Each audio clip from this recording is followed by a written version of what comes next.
Chapter 19, Rockabye Baby. At 8:30 the next morning, my father went into the workshop and dialed Doc Spencer's number on the telephone. "Now listen, Doctor," he said, "if you could be here at the filling station in about half an hour, I think I might have a little surprise for you." The doctor said something in reply, and my father replaced the receiver. At 9 o'clock, Doc Spencer arrived in his car. My father went over to him, and the two of them held a whispered conversation beside the pumps. Suddenly, the tiny doctor clapped his hands together and sprang up high in the air, hooting with laughter.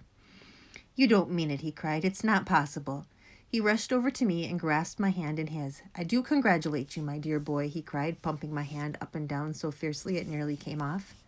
"What a triumph, what a miracle, what a victory!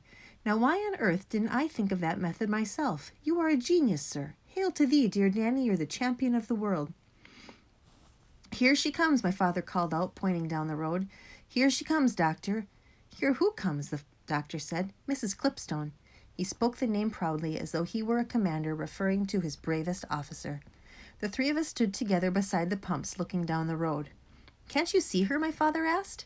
Far away in the distance, I could just make out a small figure advancing toward us. "What's she pushing, Dad?" My father gave me a sly look. "There's only one way of delivering pheasants safely," he said, "and that's under a baby. Isn't that right, Doctor?" "Under a baby?" Doc Spencer asked. "Of course, in a baby carriage with a baby on top." "Fantastic," the doctor said. "My old dad thought that one up many years ago," my father said, "and it's never been known to fail yet." "It's brilliant," Doc Spencer said. Only a brilliant mind could think of a thing like that." "He was a brilliant man," my father said. "Can you see her now, Doctor? And that'll be young Christopher Clipstone sitting up in the carriage. He's a year and a half old, a lovely child." "I birthed him," Doc Spencer said. "He weighed 8 pounds 3 ounces. I could just make out the small head of a baby sitting high up in the carriage, which had its hood folded down. "There's more than 100 pheasants under that little nipper," my father said happily. "Just imagine it." "You can't put 100 pheasants in a baby carriage," Doc Spencer said. "Don't be ridiculous." "You can if it's been specially made for the job," my father said. "This one is built extra long and extra wide, and it's got an extra deep well underneath. Listen, you could push a cow around in here if you wanted to, let alone 100 pheasants and a baby." "Did you make it yourself, Dad?" I asked. "More or less, Danny. You remember when I walked you to school and then went off to buy the raisins?" "The day before yesterday," I said. "And yes, and after that I went straight on to the vicarage and converted their baby carriage into this special extra-large poacher's model. It's a beauty, really it is. You wait till you see it, and Mrs. Clipstone says it pushes even easier than her ordinary one. She did a practice circuit with it in her backyard as soon as I'd finished it." "Fantastic," the doctor said again. "Absolutely fantastic." "Normally," my father went on, "an ordinary bought baby carriage is all you'd ever need. But then, no one's ever had 100 pheasants to deliver before now." "Where does the baby sit?" the doctor asked. "On top, of course," my father said. "All you need is a sheet to cover them, and the baby sits on the sheet. A bunch of pheasants makes a nice soft mattress for any child." "I don't doubt it," the doctor said. "He'll be having a very comfortable ride today, young Christopher," my father said. We stood beside the pumps waiting for Mrs. Clipstone to arrive. It was the 1st of October, one of those warm, windless autumn mornings with a darkening sky and a smell of thunder in the air. What was so marvelous about my father, I thought, was the way he always surprised you. It was impossible to be with him for long without being astounded and surprised by one thing or another. He was like a conjurer bringing things out of a hat. Right now it was the carriage and the baby. In a few minutes it would be something else again. I felt sure of that. "Right through the village, bold as brass," my father said. "Good for her." "She seems in an awful hurry, Dad," I said. "She's sort of half running." "Don't you think she's sort of half running, Dr. Spencer?" "I imagine she's a bit anxious to unload her cargo," the doctor said. My father squinted down the road at the approaching figure. "She does appear to be going a bit quick, doesn't she?" he said carefully. "She's going very quick," I said. There was a pause. My father was beginning to stare very hard at the lady in the distance. "Perhaps she doesn't want to be caught in the rain," he said. "I'll bet that's exactly what it is. She thinks it's going to rain and she doesn't want the baby to get wet." "She could put the hood up," I said. He didn't answer this. "She's running!" Doc Spencer cried. "Look!" It was true. Mrs. Clipstone had suddenly broken into a full sprint. My father stood very still, staring at her. In the silence that followed, I fancied I could hear a baby screaming, "What's the matter, Dad?" He didn't reply. "There's something wrong with that baby," Doc Spencer said. "Listen." At this point, Mrs. Clipstone was about 200 yards away from us, but closing fast. Can you hear him now, Dad? Yes, I can hear him. He's yelling his head off, Doc Spencer said. The small, shrill voice in the distance was growing louder every second, frantic, piercing, nonstop. He's having a fit, my father said. It's a good thing we've got a doctor handy.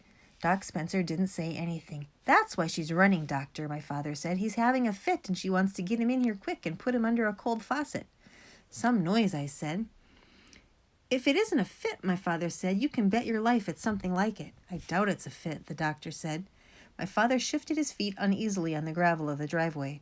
There's 1,001 different things keep happening every day to little babies like that, he said. You know that, don't you, Doctor? Of course, Dr. Spencer said, every day. I knew a baby once who caught his fingers in the spokes of a carriage wheel, my father said. It cut them clean off. Whatever it is, my father said, I wish to heavens she'd stop running. It'll give the game away. A long truck loaded with bricks came up behind the baby carriage. The driver slowed down and poked his head out the window to stare. Mrs. Clipstone ignored him and flew on. She was so close now I could see her mouth wide open, panting for breath. I noticed she was wearing white gloves on her hands, very prim and dainty, and there was a funny little white hat to match, perched right on the top of her head like a mushroom. Suddenly, out of the carriage, straight up into the air, flew an enormous pheasant. My father let out a cry of horror. The fool in the truck started roaring with laughter. The pheasant flapped around drunkenly for a few seconds, lost its height, and then landed on the grass by the side of the road. Crikey, Doc Spencer said, look at that. A grocer's van came up behind the truck and began hooting to get by. Mrs. Clipstone kept on running. Then whoosh, a second pheasant flew up out of the carriage, then a third and a fourth. Great Scott, Doc Spencer said, I know what's happening. It's the sleeping pills. They're wearing off. My father didn't say a word. Mrs. Clipstone covered the last 50 yards at a tremendous pace. She came swinging into the filling station with birds flying out of the carriage in all directions. What on earth's happening? She shrieked. She pulled up sharp against the first pump and seized the screaming infant in her arms, dragging him closer. With the weight of the child suddenly lifted away, a great cloud of pheasants rose up out of the gigantic baby carriage. There must have been well over 100 of them, for the whole sky above us was filled with huge brown birds clapping their wings. Sleeping pill doesn't last forever, Doc Spencer said, shaking his head sadly. It always wears off by the next morning. The pheasants were too dopey to fly far. In a few seconds, down they came again and settled themselves like a swarm of locusts all over the filling station. The place was covered with them. They sat wing to wing along the roof of the workshop, and about a dozen were clinging to the sill of the office window. Some had flown down onto the rack that held the bottles of lubricating oil, and others were sliding about on the hood of Doc Spencer's car. One cock with a fine tail was perched superbly on top of a gas pump, and quite a number, those that were too drunk to do anything else, simply squatted in the driveway at our feet, fluffing their feathers and blinking their small eyes. My father stayed remarkably calm, but not poor Mrs. Clipstone. They nearly pecked him to pieces, she was crying, clasping the screaming baby to her bosom. Take him into the caravan, Mrs. Clipstone, my father said. All these birds are making him nervous. And Danny, push that carriage into the workshop, quick. Mrs. Clipstone disappeared into our caravan with the baby. I pushed the carriage into the workshop. Across the road, a line of cars had already started forming behind the truck and the grocery van. People were opening their doors and getting out and beginning to cross over to stare at the pheasants. Watch out, Dad, I said. Look who's here.